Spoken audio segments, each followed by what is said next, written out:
পরম করুণাময় ও অসীম দয়ালু আল্লাহর নামে শুরু।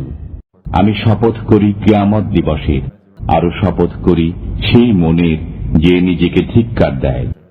মানুষ কি মনে করে যে আমি তার অস্থিসমূহ একত্রিত করব না, পরন্তু আমি তার অঙ্গুলিগুলো পর্যন্ত সঠিকভাবে সন্নিবেশিত করতে সক্ষম। বরং মানুষ তার ভবিষ্যৎ জীবনেও ধৃষ্টতা করতে চায়। সে প্রশ্ন করে কিয়ামত দিবস কবে, যখন দৃষ্টি চমকে যাবে, চন্দ্র জ্যোতিহীন হয়ে যাবে এবং সূর্য ও চন্দ্রকে একত্রিত করা হবে। সেই দিন মানুষ বলবে, পলায়নের জায়গা কোথায়?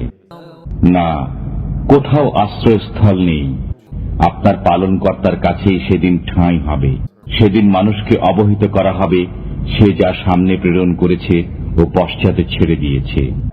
বরং মানুষ নিজেই তার নিজের সম্পর্কে চক্ষুষ্মান, যদিও সে তার অজুহাত পেশ করতে চাইবে।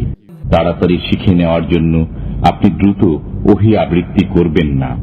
এর সংরক্ষণ ও পাঠ আমারই দায়িত্ব।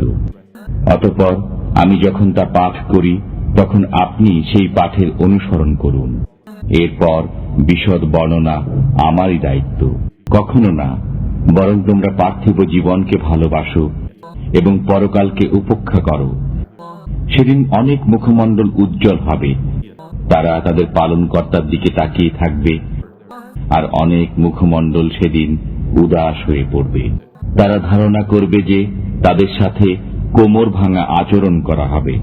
কখনো না, যখন প্রাণ কণ্ঠাগত হবে এবং বলা হবে কে ঝাড়বে, এবং সে মনে করবে যে বিদায়ের ক্ষণ এসে গেছে এবং গোছা গোছার সাথে জড়িত হয়ে যাবে।